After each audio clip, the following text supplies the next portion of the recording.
R you a new mommy getting back to work and office ಹೋಗುವಾಗ ನಿಮ್ಮ ಮಗು ತುಂಬಾ ಅಳ್ತಿದ್ಯಾ?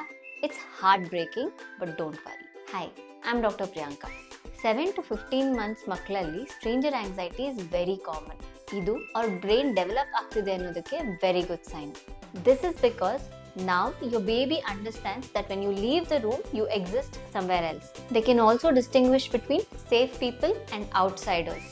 So mommies, don't worry. ಈ ಟಿಪ್ಸ್ನ ಫಾಲೋ ಮಾಡಿ. Don't rush the hand over. ಡೇ ಕೇರ್ಗೆ ಅಥವಾ ನ್ಯಾನಿ ಹತ್ರ ಮಗುನ ಕೊಡೋ ಹಾಗಿದ್ರೆ keep the baby with you for a while. ಮಾತಾಡಿ ನ್ಯಾನಿ ಜೊತೆ ಆ್ಯಂಡ್ ಗೆಟ್ ಕಂಫರ್ಟಬಲ್. ನೀವು ಅವ್ರನ್ನ ಟ್ರಸ್ಟ್ ಮಾಡ್ತಿದ್ದೀರಾ ಅಂತ ಬೇಬಿಗೆ ಅರ್ಥ ಆಗುತ್ತೆ. Second, goodbye ritual. Sudden ಆಗಿ ಡಿಸಪಿಯರ್ ಆಗಿಬಿಡಬೇಡಿ. ಒಂದು ಹಗ್ ಮಾಡಿ ಪ್ರೀತಿಯಿಂದ ಮಾತಾಡಿಸಿ ಆಫೀಸ್ಗೆ ಹೋಗಿ ಬರ್ತೀನಿ ಅಂತ ಹೇಳಿ ಹೋಗಿ. Even if this means that the baby will CRY a lot. Consistency ಇದ್ರೆ ನಿಮ್ಮ ಮಗು ಬೇಗ ಸೆಟಲ್ ಆಗುತ್ತೆ.